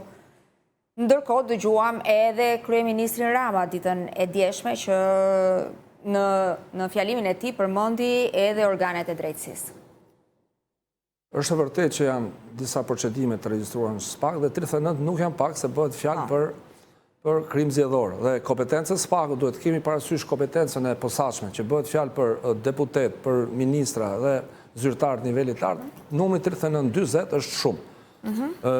Fakti që është caktuar që është proceduar, sepse dhe kontrolli dhe sekuestrimi dhe siç diskutuam dhe për Sky ECC që është përgjimet janë mjetet të kërkimit provës. Pra, ka një dyshim të arsyeshëm se në një vend të caktuar, në një territor të Republikës së Shqipërisë, është kryer një krim zgjedhor dhe marrja e telefonave mendoj do sjellë gjëra të reja. Pse? Sepse njerëzit kanë komunikuar me telefon. S'kan pasur kohë të ndrojnë telefonin, të marrin telefon tjetër. Është shkuar në befasi dhe është koha zgjedhore, është koha e dur që ata kanë komunikuar në lidhje. Se ka qenë kulmi i fushatës. Kemi parasysh jo çdo lloj komunikimi përbën vepër penale. Kemi komunikim vetëm ato që të synojnë ligjin penal. Dhe shkelësit e ligjit, kemi thënë që gjithmonë majnë përgjegjësi penale. Dhe mendoj që do ketë. Pra nga janë në shumë vende që është proceduar me sekuestrim telefonash. Kemi në Tiranë, kemi në Shkodër, në zonat ndryshme të Shqipërisë. Presim rezultatet. Dhe mendojmë që 39 procedime janë mjaftueshëm për që të procedohet. Mendoj sepse duke qenë se është cënuar vullneti zgjedhësve, sepse këto ç'është blerja votës ose manipulimi i votës, çka kemi gjuhë, jo treni bullgar ose treni ose mjetet tjera, përbëjnë vepër penale. Pra përbëjnë ndryshimin e vullnetit zgjedhësve. Duke u nisur edhe nga fjalimi i kryeministrit ditën e djeshme. Me vëmendje dje, do të ketë parashikohen ndryshime në qeveri. Patjetër. Së pari njerë kishte, le të themi, një goditje të përqendruar ndaj sistemit gjyqësor dhe e nisi duke folur pikërisht për një gjyq të fituar nga një çift që kishin mësuar një aksident dhe kishin fituar ndaj shtetit shqiptar 500.000 euro dëmshpërblim. Një gjyq që sipas Ramës duke parakaluar me hap shumë të shpejt të gjitha gjyqet e tjera që presin me dekada në për zyrtare dhe në për dosjet e gjykatave të apelit, ky rast i tejkaloi të gjitha dhe doli që i mori edhe një shifër të konsiderueshme shtetit shqiptar. Këtu së pari akuzoi gjykatën dhe i tha na shkaktove dëm, patjetër, dhe 500.000 euro nuk janë pak. Ndoshta për buxhetin e shtetit që ne kemi shumë të lartë, patjetër që jo, por 500 në një rast është tregues. Pra është i tregues shumë i rëndësishëm që gjykata, sipas Ramës, në këtë rast shkoi në dëm të shtetit shqiptar, ndërkohë që fare mirë mund të kishte shkuar diku në një rrugë të mesme, pra të mos ta kishte dëmtuar kaq shumë shtetin. Ashtu sikurse foli nga ana tjetër edhe një herë për të gjitha paragjykimet që ka qeveria shqiptare dhe ai vetë si kryeministër ndaj procedurave që ndjek prokuroria e posaçme antikorrupsion, u zotua që do të vi me një qeveri me sa duket të re, pra me emra që ne nuk i kemi dëgjuar dhe nuk i kemi njohur ai shumë, ose që nuk kanë mbajtur një post drejtues institucional të rëndësishëm, siç mund të jetë një ministri më herët, ndoshta mund të jenë edhe emra krejt anonim. I lënë rrugë të lirë SPAK për të hetuar. Patjetër, është edhe një lloj. Pra, ky ishte një tregues, sepse nga njëra anë thaj që ne do të vazhdojmë ta mbështesim SPAK-un, nga ana tjetër thaj që ne do të vim me njerëz tashmë të cilët nuk do të kenë apo nuk kanë pasur problematika me ligjin dhe paralajmëroi, le të themi, një furtunë jo vetëm në shkarkimet që do të bëjë dhe në zëvendësimin e qeverisë, duke ardhur me një qeveri totalisht të re, por nga ana tjetër dhe një lloj fortune që mund të përkthehet edhe në arrestime që prokuroria e posaçme mund të ketë? Avokat. Lidhe me këtë, mund shtosha, a jam dakord me atë që tha Aida, mund shtosha që kryeministri Rama për herë të parë, domethënë përmendi edhe problematikat që kanë dalë nga reforma. Dhe një nga problematika është afati i arsyeshëm i një gjyqi mbarimi. Pra, përmendi termin apeli i apelit. Pra, neve duhet jemi të ndërgjeshëm, reforma drejtësi ka anë pozitive, por aty ku ka dështuar, neve duhet të marrim masë që të riparojmë këto gjëra të dështuar. Dhe ne e dim, dhe Aida e di se është në terren, edhe mos rafsh të kesh gjyq civil, sepse gjyqet shkojnë mbi 20 vjet. Pra, urdhat e ekzekutimit don 3 vjet. Trashëgohen.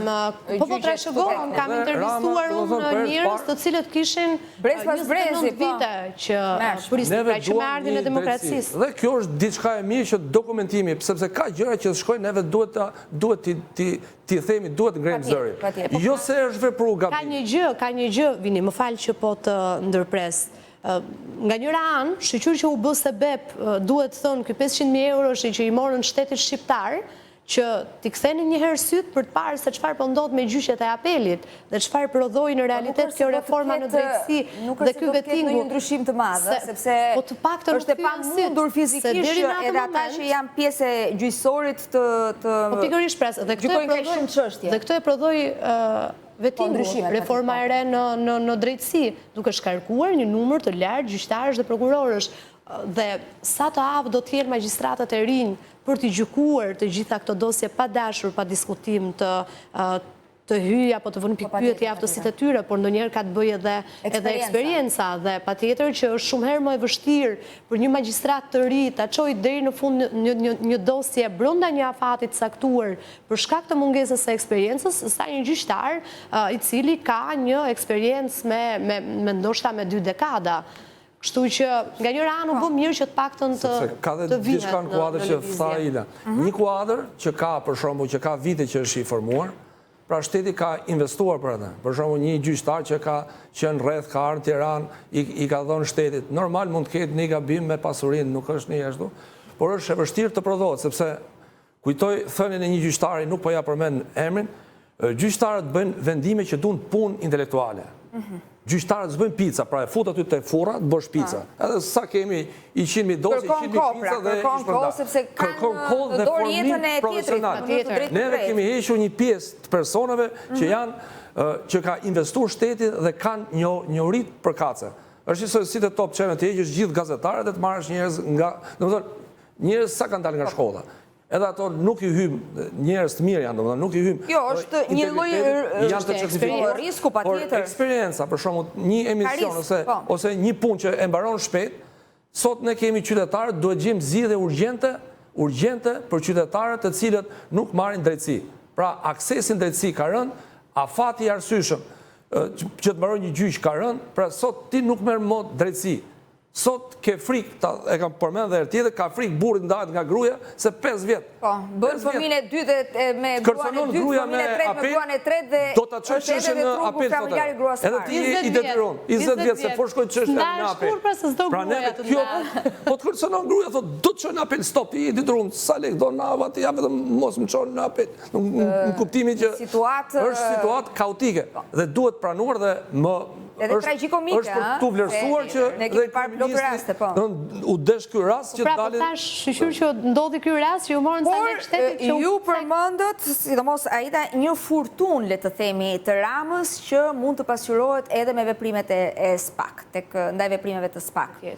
Pra, pritej që të ketë, le të themi, kërkesa për masa sigurie ndaj emrave të njohur të politikës për para shtatorit, sepse ne kemi dëgjuar kandidat që për pak vota nuk kanë arritur që të marrin mandat, të cilët janë shprehur hapur, do të hymë në parlament sepse do të veproj SPAK. Disa deputet nuk do të arrin të gëzojnë mandatin. Fjori, shiko, puna e SPAK-ut, unë kam thënë dhe do të them, nuk mendoj se ka afat dhe nuk ka ndonjë afat, kështu që të gjitha ta emra të cilët janë përfolur, janë tërhequr dosje, janë tërhequr dokumenta, tendera është të rëndësishëm, ka përgjime patjetër që kanë përfshirë, sepse pikpyetja më e madhe ka qenë ore në gjithë këto grupe kriminale që janë goditur dhe që kanë pastruar dhe lëvruar shifra kaq të mëdha parash në vendin tonë. si arritën ta bënin këtë punë pa politikën? Pra si arritën të merrnin këto leje ndërtimi pa politikën? Si arritën të vendosin, sepse flitet që ka dhe grupe kriminale që kanë arritur derisa të vendosin edhe njerëz në institucione të caktuara, si arritën ta bënin prap pa lidhjen me politikën? Dhe patjetër që përgjigja është që kanë pasur lidhje me politikën, është e pamundur që të mos plotësohet ky komponent, dhe patjetër që në referuar të gjitha këtyre të dhënave SPAK ka bërë dhe po bën dhe procedurat dhe hetimet e nevojshme për të shkuar deri edhe në masa sigurie ku përfshihen politikanë të nivelit edhe shumë të rëndësishëm. Një opinion të fundit, pikërisht për masat që pritet të merren nga ana e SPAK, duke mos harruar që kemi edhe shumë dosje të rëndësishme që po jetohen, ëh? Përveç dosjeve 39 dosje që është në deklaratë për shtyp. Po, për krimin zgjedhor, jo, ka një mori dosjesh ku janë të përfshirë politikanë të njohur. Edhe një mori çështjes të cilët janë përfshirë politikanët shqiptarë. Po tani kur fillon hetimi SPAK-ut, fillon dhe hetimi pasuror. Në kuptimin se këtë çështje, edhe këtu te pasuria gjithë, si të thosh, është një kaluç që nuk e kalojnë dot. Pjesa më e madhe sepse nuk justifikohen për shembull, sepse nuk kanë rrit njerëzit faturat në 2004 çfarë fatura. Se nuk e kanë menduar ndoshta. Po se kanë menu. Jo, nuk është edhe çështje kulture. Është edhe çështje kulture, pra ky hetim, domethënë me hetimin pasuror këtu pjesa më e madhe ngec. Kuptimi sepse nuk e kanë ditë njerëzit nga një shtet informal që kemi qenë. Nga një 97 që u dogjen me tatime, me taksa, me gjitha, u dogjen shumë arshiva, sot ne kemi një shtet formal. Dhe këtu gjithë ngecin për shkak të mungesës së dokumentacionit pa i paragjykuar. Por hetimet tregojnë vetë, domethënë mendojmë që do ketë zhvillime të reja. Dhe ky është dhe një test për SPAK-un, kuptimin do vazhdojmë me të njëjtën rrugë që ka qenë më para apo jo, apo ndryshimi 83 votat majorancës sot, që a do uli ritmin, do uli shpejtësinë, apo do vazhdoj. Ky është një test. Pra do vazhdoj me këtë linjë, apo s'do vazhdoj. Është test. Na pret një verë e gjatë me shumë zhvillime.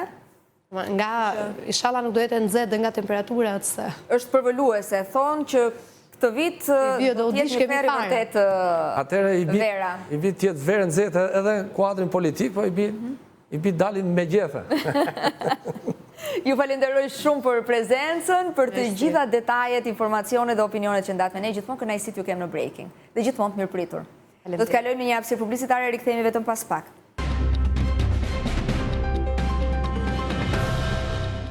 Do të shkojmë në këto momente pranë Akademisë së Shkencave, atje ku po zhvillohen homazhet në nderim të Artan Lames, i cili ka humbur jetën të premten e shkuar, ndodhet gazetaria jon Geriola Hati. Geriola, përshëndetje. Të përshëndes, Fjori.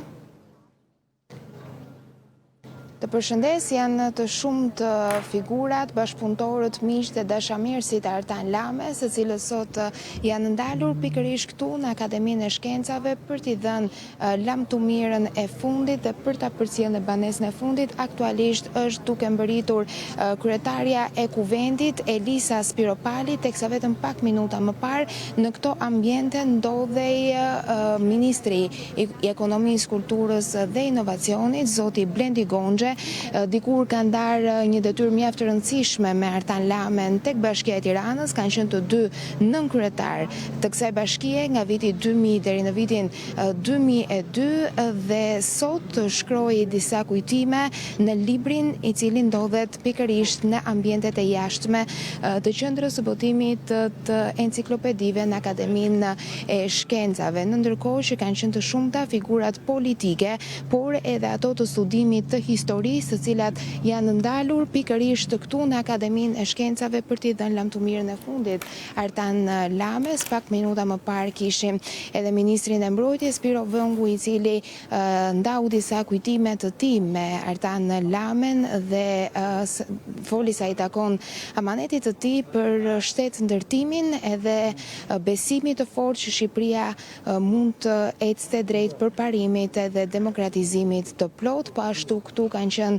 Ogerta Manastiliu, Damian Gjiknuri, Valentina Leska, po ashtu edhe një sër socialistësh të tjerë, të cilët kanë ndarë ndër vite punën me Artan Lamen, por jo vetëm, kanë pasur edhe një misi disa vjeçare. Ndërkohë që kemi pasur edhe studiues të historisë dhe të trashëgimisë kulturore, pasi pasioni i hershëm i Artan Lames ka qenë pikërisht trashëgimia kulturore dhe ruajtja me fanatizëm e historisë së vendit, ka botuar në fakt një sër shkrimesh mjaft të rëndësishme, sikurse është ajo për Princ Vitin, për shembull, të cilës i dedikoi një pjesë të konsiderueshme të viteve të jetës për të studiuar pikërisht gjurmën që Princ Viti la në Shqipëri si momenti kur porta e perëndimit thoshte Lame u hap për Shqipërinë, e cila vazhdimisht kishte qenë në anën e lindjes. Po ashtu ka dhe një sër ekspozitash të cilat mbajnë firmën e Artan Lames, që sot mund të vizitohen dhe janë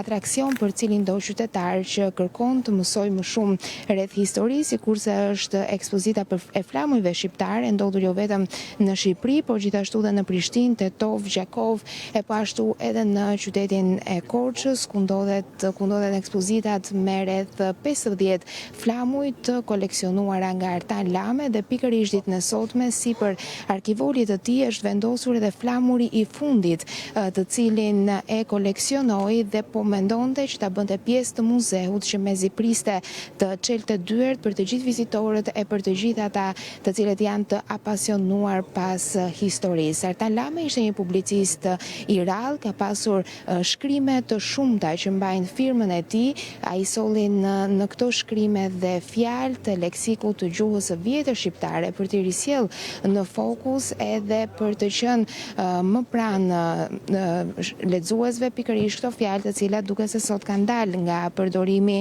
i gjuhës së përditshme. Tashmë shohim që kryetaria e Kuvendit, zonja Eliza Spiropali, është larguar nga ambientet e Akademisë së Shkencave. Kujtojmë se një pjesë të konsiderueshme të jetës së tij Artan Lame ja dedikoi politikës, por jo mirëfilli në atë të përfaqësimit në parlament të zërit të qytetarëve, por në bërjen konkrete të punëve të realizuara për të gjithë qytetarët, e konkretisht ka dhënë një kontribut të çmuar në çështjen e pronave dhe atë të legalizimeve. Artan Lame është autori i ligjit të parë që është shkruar sa i takon legalizimeve në Republikën e Shqipërisë në vitin 2004 gjatë qeverisjes së Fatos Nanos. Nga viti 1999 deri në vitin 2000 ka qenë drejtori i trashëgimisë kulturore në Ministrinë e Kulturës, një post i cili lidhej ngushtësisht me profilin e tij, por edhe me pasionin e madh sa i takon ruajtjes së trashëgimisë kulturore. Nga viti 2000 deri në vitin 2002 ka qenë nënkryetar i Bashkisë së Tiranës. Sot pam në fakt që kishte dhe një numër të konsiderueshëm punonjësish nga Bashkia e Tiranës që u ndalën këtu në Akademinë e Shkencave për t'i dhënë lamtumirën e fundit, sikurse ishte kryetaria e komanduar Anuela Ristani, shoqëruar dhe nga nënkryetari Andi Seferi, i cili po ashtu ishte edhe kandidat i Partisë Socialiste në zgjedhjet e 11 majit. Padyshim që tronditja është e madhe për ndarjen e hershme nga jeta të Artan Lames në vetëm moshën 58 vjeçare, pas ndërhyrjes kirurgjikale që pati në zemër në Gjermani dhe ku nuk mundi të mbjetonte. Shohim tani zotin Gramos Ruçi, i cili po afrohet për t'i dhënë lamtumirën e fundit Artan Lames, i cili sikurse po theksoja ka dhënë një kontribut të çmuar në politikën e vendit dhe në shtetformimin. Nga viti 2002 deri në vitin 2005 ka qenë zëvendës ministër i territorit dhe turizmit, dhe por kontributin më të madh e ka pas vitit 2013. Në këtë vit ai shkroi në programin elektoral të Partisë Socialiste pjesën e programit që kishte të bënte me çështjen e pronave dhe të legalizimeve, duke qenë se ka qenë një pasion i madh edhe i hershëm ky për Artan Lame, ndërkohë që nga viti 2013 deri në vitin 2019 ka qenë drejtor i përgjithshëm i Aluiznit, ku është marrë pikërisht me çështjen e legalizimeve, një çështje çështje që ndër vite ka qenë gangren për qytetarët shqiptar dhe që nuk ka marrë zgjidhje lehtësisht, edhe pikërisht në këtë detyrë u ngarkuar Tan Lame për të dhënë kontributin e tij sa i takon çështjes së legalizimeve dhe në çdo dalje, në çdo dritare mediatike ku ka komunikuar, ka shfaqur pasionin e tij të madh për të dhënë zgjidhje kësaj çështje, e cila në çdo raport të ndërkombëtarëve, qoftë Bashkimit Evropian, por jo vetëm, shfaqej si plaga më e madhe e shoqërisë shqiptare. Ndërkohë pas vitit 2009 deri në vitin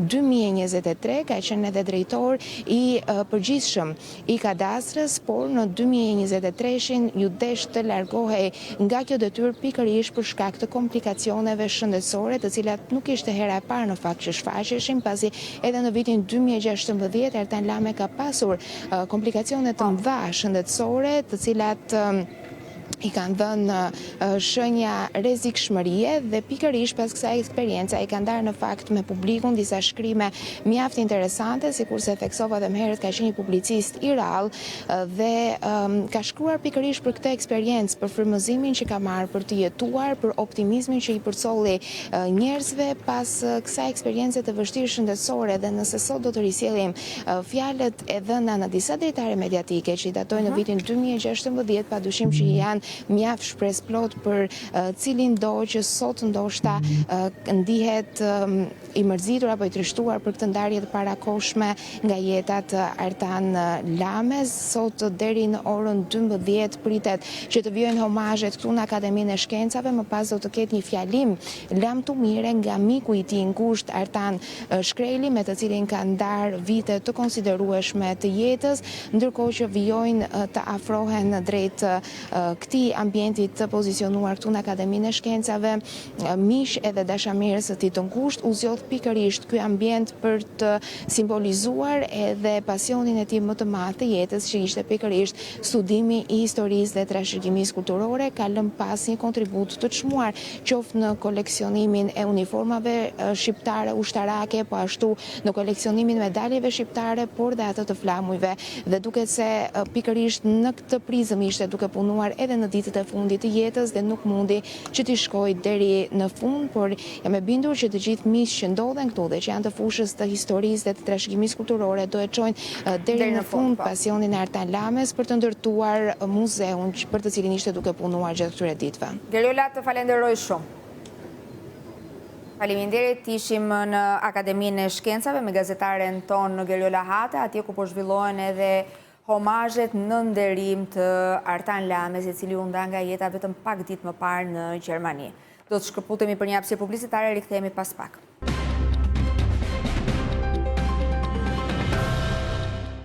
Të ndryshme dhe i lexojmë ndryshe mesazhin apo deklarimin tim. Unë përsëri vazhdoj të them që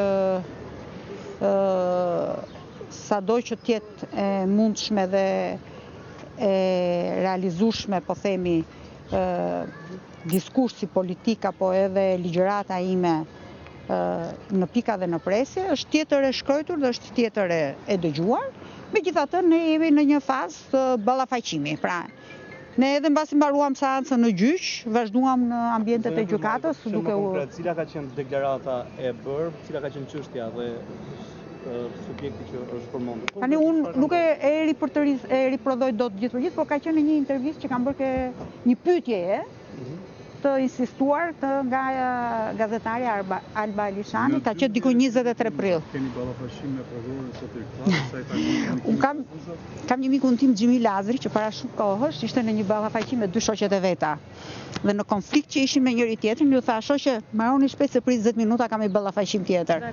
Edhe ne aty tham, marrojmë shpejt. Jo, hetimet janë shtyr deri në tetor, mes që ne na janë njoftuar deri me 15 tetor. Kështu që do shikojmë çfarë do jetë sot. Do t'ju njoftoj, mos keni merak. Faleminderit. Ju jeni gati në fazë fajtimi me Romeo Kara. A pajtoheni ju me faktin se ai është nga protagonistët që vendosin lëvizje çështjen e shumë përfolur penale? Nuk jam në fazë fajtimi, jemi në fazë ballafaqimi. Faleminderit. Zëta Kurenadi, Marko, para zgjedhjeve thatë që bëhet fushat për babain e fëmijëve tuaj. Tani pas zgjedhjeve, a jeni kënaqur me rezultatin që ish presidenti i Republikës mori në zgjedhje? Nuk du të komentoj më asnjë gjë për politikën. Kështu që e kam mbyll atë sa. Hajde. Hajde këtu. Ishte zonja Monika Kryemadhi në një raportim, në një komunikim me mediat, ndërkohë që unë pres të kem në një lidhje në këto momente Alketa Shabën, gazetaren tonë që ndodhet pikërisht pranë prokurorisë posaçme SPAK. Ndërkohë, po. Të përshëndes, Fiore. Përshëndetje, Alket, dëgjuam zonjën Kryemadhi.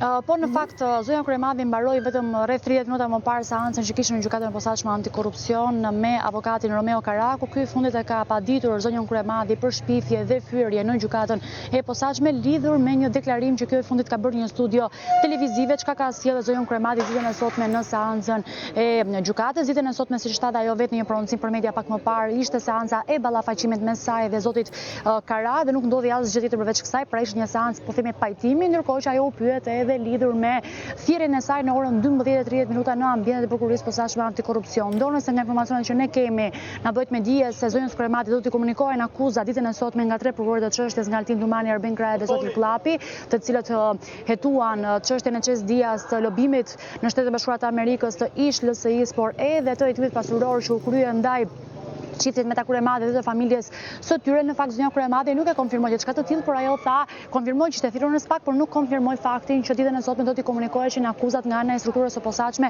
antikorrupsion, por tha se do ta bëjmë dije për mediat në rast se në orën 12:30 minuta është thirrur pikërisht për këtë çështje. Në fakt, siç thash edhe në krye të herës, ne kemi informacion që do t'i komunikohen akuzat jo vetëm zonjës Kryemadhi, por edhe bashkëshortit e saj, Ilir Meta, i cili është i vetmi person që mbahet në qelinë e paraburgimit sa i përket çështjes së hetuar nga prokuroria posaçme antikorrupsion, ndërkohë që 3 persona të tjerë në mesin e tyre dhe zonja Kryemadhi, Ema Çoku dhe Piro Xhixho janë në një masë më lehtësuese aty të detyrimit për të paraqitur. Janë 3 akuza në fakt që rëndojnë apo që kanë ngritur prokuroria posaçme antikorrupsion në ndryshimin që janë ngritur nga zonja Kryemadhi dhe nga Ilir Meta, që lidhen me pastrimin e parave, me korrupsionin, por edhe me fshehjen dhe mosdeklarimin e pasurive. Janë pikërisht këto akuzat të cilat deri në këtë fazë të hetimeve që po kryhen nga ana e prokurorisë posaçme antikorrupsion janë gjetur po themi prova dhe është krijuar dyshim i arsyeshëm nga ana e SPAK-ut se janë konsumuar pikërisht nga zonja Kryemadhi dhe nga zoti Ilir Meta. Ndërkohë që siç thash, sa i përket 2 personave të tjerë që ekspozohen në këtë dosje dhe që kanë një mas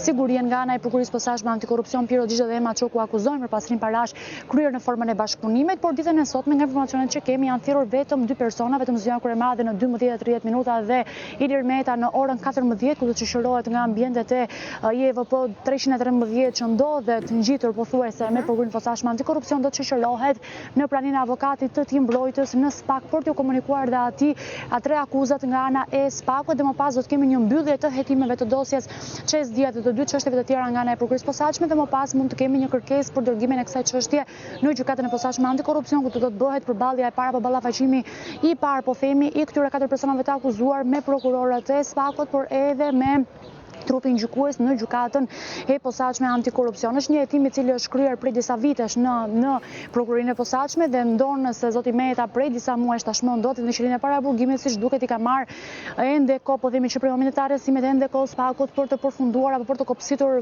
mirë këtë dosje të Çes Dias dhe për ta kaluar më pas po themi në gjykatën e posaçme antikorrupsion. Nga ana tjetër do mbetet për të parë, në rast do të kemi sërish një prononcim për media nga zonja Kryemadhi më njëherë pasi ajo të dalë nga ambientet e SPAK-ut, ku do të komunikohet akuzat dhe për të parë qëndrimin e saj apo komentin e saj të parë si person që merret i panderur nga prokuroria posaçme për çështjen e Çes Dias, një çështje në fakt që është kallëzuar në SPAK nga një nga personat që ka kallëzuar ka qenë Romeo Kara, me të cilën zonja Kryemadhi kishte një çështje sot në gjykatën e posaçme antikorrupsion për shpifje dhe fyerje.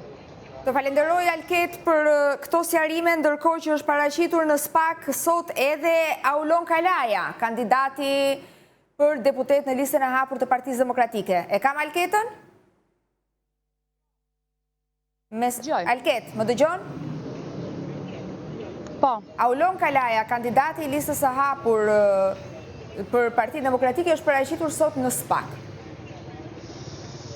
Po, paraqitet dhe vendimi vetëm disa minuta në ambientet e prokurorisë posaçme antikorrupsion, ku në fakt bëri një kallëzim penal në prokurorinë e posaçme antikorrupsion lidhur me vendimin që mori qeveria përpara zgjedhjeve për faljen e gjobave, pra një vendim i cili dole vetëm pak ditë para zgjedhjeve të 11 majit, zgjedhjeve parlamentare të 11 majit. Kjo ishte hera e parë në fakt që zoti Kalaja paraqitej në SPAK. Ne në fakt menduam se kishte të bënte me pamjet filmike që ky fundit ka siguruar sa i përket procesit numërimit apo procesit zgjedhor, ku e ka artikuluar edhe disa herë këtë fakt, pra që ka pamje filmike dhe madje ka quajtur si një lloj farse procesin e zgjedhjeve, por siç thash kishte të bënte pikërisht me një kallëzim ndaj qeverisë për faljen e gjobave, një kallëzim të cilën ky fundit, pavarësisht se ka dorëzuar edhe me postë, ka dorëzuar dhe dorazi ditën e sotme në prokurorinë e posaçme antikorrupsion, do të mbetet tashmë kësaj strukture për të parë, pra do hitet shorti, do të caktohet një prokuror i posaçëm në SPAK për të marrë në shqyrtim kallëzimin e Olund Kalajës dhe për të parë në rast do të kemi një regjistrim të këtij procedimi penal apo në rast se do të ketë apo në rast se do të ketë një veprim tjetër po themi që do të kryhet nga ana e prokurorisë posaçme antikorrupsion sa i përket kallëzimit që bëri Olund Kalaja, një kandidat për deputet në listë të hapur në qarkun e Durrësit, i cili duhet të thënë që mori votat e konsiderueshme në qarkun e tij, por që nuk mundi dot të marrë mandatin e deputetit. Faleminderit shumë Alke, do të kemi edhe lidhje të tjera, punë të mbar, shkëputemi për pak publicitet, rikthehemi në breaking.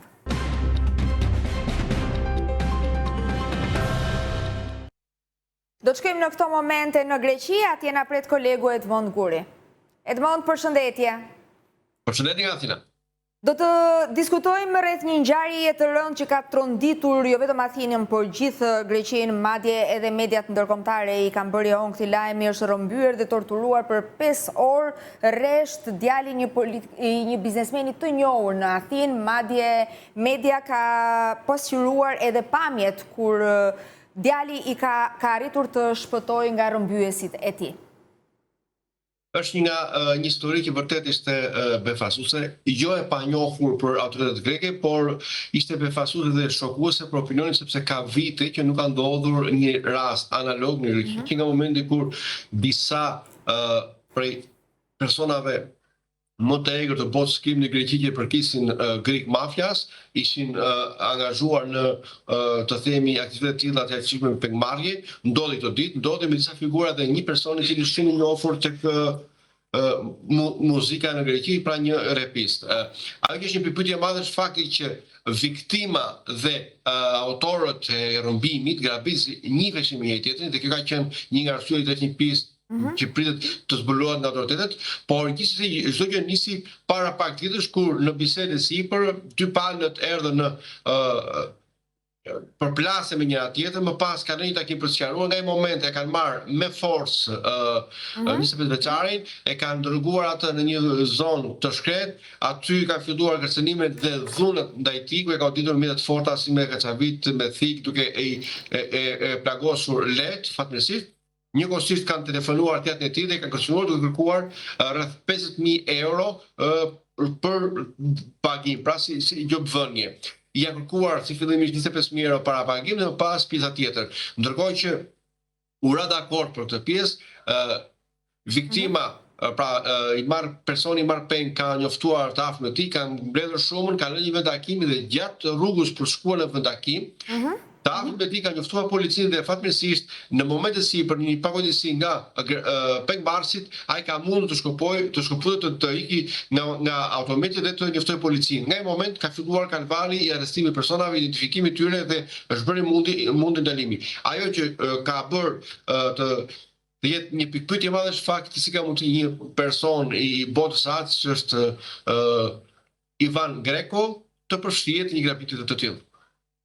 Një ngjarje vërtet e rëndë, ndërkohë që një tjetër ngjarje që për fat të keq ka protagonist shtetas shqiptar është shënuar në Greqi vetëm pak ditë më parë. Një shtetas shqiptar është ekzekutuar me një plumë në kokë dhe përpara se të ndërronte jetë ka telefonuar familjen duke i treguar dhe se kush e qelloi.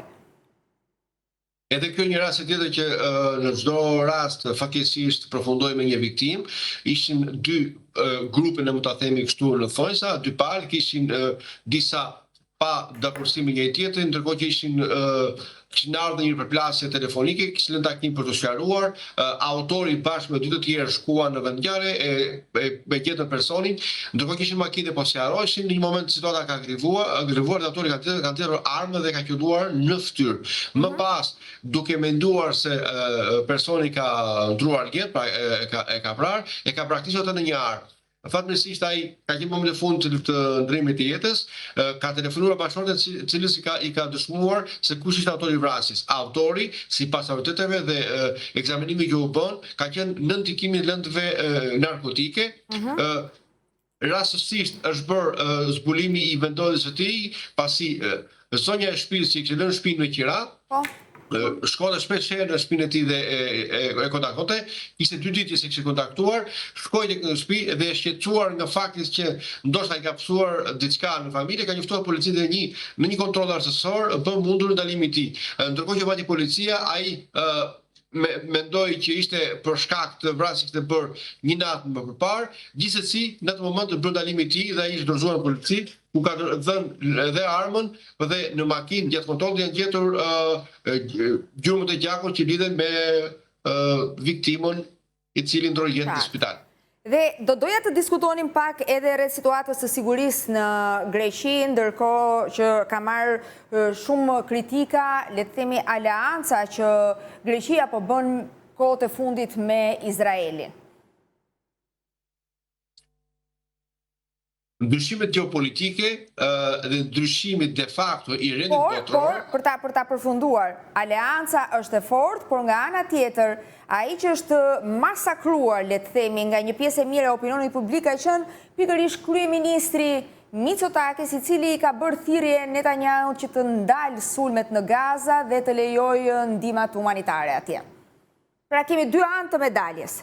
Okej, ti marrim gjërat me radhë. Duke patur parasysh që vitet e fundit ka një agravim të situatës dhe një përplasje shumë të fortë Turqi-Greqi, nuk është parë kur në të kaluarën përveç se viteve 80 kur të dy vendet u futën në një garë armatimi, por me ndërhyrjen e fuqive të mëdha, kjo garë armatimi psoi një rënje dhe pati një paqe midis dy palëve. Kemi konstatuar që vitet e fundit nga viti 2017 e këtej, Turqia ka një ekzaltim të armatimit të saj me 1000 ca programe në të gjitha aspektet. Greqia e gjetur në disfat për shkak të krizës ekonomike. 5 vjet e fundit ka bërë disa hapa gjigante lidhur me shpërthyrjen e armatimit. Dhe kjo përveç faktit që për të krijuar një kapacitet vetëbrojtës apo në një goditje të fortë ndaj Turqisë, dhe nga ana tjetër duke qenë që Turqia ka kaluar nga një fuqi rajonale në një fuqi me dominim shumë të madh, gjë që e bën Greqinë të dobësohet ndaj aleatëve evropian, ndaj Turqisë, aq më tepër edhe ndaj aleatëve sa më të besueshëm Amerikës, e cila duket që me ardhmën e presidentit Trump, pesha dhe rëndesa ka vajtur në Ankara dhe jo në Athinë. Kjo e ka shqetësuar Athinën dhe në këtë drejtim Athina zyrtare kërkon të gjejë aleatë të ri dhe ka rizgjuar të themi raportet me Izraelin, ka përforcuar raport me Izraelin dhe ka po bën një të themi një aleancë strategjike me Izraelin, duke u futur dhe në fushën në pjesën e armatimit. Por lidhur me thirrjen që ka bërë zoti Mitsotakis për ndalimin e sulmeve nga Izraeli dhe lejimin e të themi ndihmave ushqimore në Gaza, erdhi si fakt i presionit të madh të shoqërisë greke që është shumë herë më e majtë dhe shquhet për protesta në të themi kundra imperialista, më të themi fuqive të cilat kanë ndërhyrë në një vend tjetër. Edhe në rastin konkret, opinioni më i madh, pjesa më e madhe e opinionit është akuzon Izraelin si vend genocidial dhe për këtë ka ushtruar presion, por presioni ka ardhur ditët e fundit edhe për shkak të opozitës greke, e cila ka qenë nga ajo në një dyshje, por tashmë ka dalë hapur duke akuzuar Izraelin për genocid në Gaza dhe në këtë aspekt kryeministri Mitsotakis është detyruar të bëjë deklaratë të tilla. Dhe pa diskutim që mbrojtja vazhdon të mbetet një nga prioritetet më të mëdha për shtetin grek, vijon të investojë në fushën e mbrojtjes. Me ritme shumë të shpejta, me shuma dhe shifra të cilat nuk ishin parë në të kaluar dhe po të bëjmë një propozicion krahasim me armatimin që ka për Greqinë të kaluar, kemi të paktën 3 fishimin dhe 4 fishimin e buxhetit dhe kemi për ndryshimin e buxhetit të shtetit lidhur me paketat disa 10 miliardë që Greqia po shpenzon për të forcuar të gjithë arsenalin e saj ushtarak për të qenë një vend jo vetëm i denj aleat i natës, por për të qenë në një pozitë shumë herë më të mirë karshi Turqisë në një moment evazioni, sepse mos harrim faktin që Turqia ka në fuqiligjin e luftës me Greqinë, pra Casus Belli, dhe për këtë, kjo është një shqetësim shumë madh për Greqinë. Duke ditë që Greqia në çdo rast në një plasë lufte e kishte të pamundur për të fituar me Turqinë, por Greqia po përgatitet të gatshme që në një moment, nëse Turqia e sulmon, Turqia të marrë një përgjigje shumë të fortë me qëllim që kjo të ishte tranzitse për Turqinë. Të falenderoj shumë Edmond për lidhjen dhe për të gjitha detajet dhe informacionet që ndave me ne. Gjithmonë kënaqësi. Ditë të mbarë dhe ne këtu e mbyllim këtë transmetim për të parë sërish nesër në orën 9 bashkë. Ju vazhdoni që ndroni me Top News dhe kalofshi sa më mirë.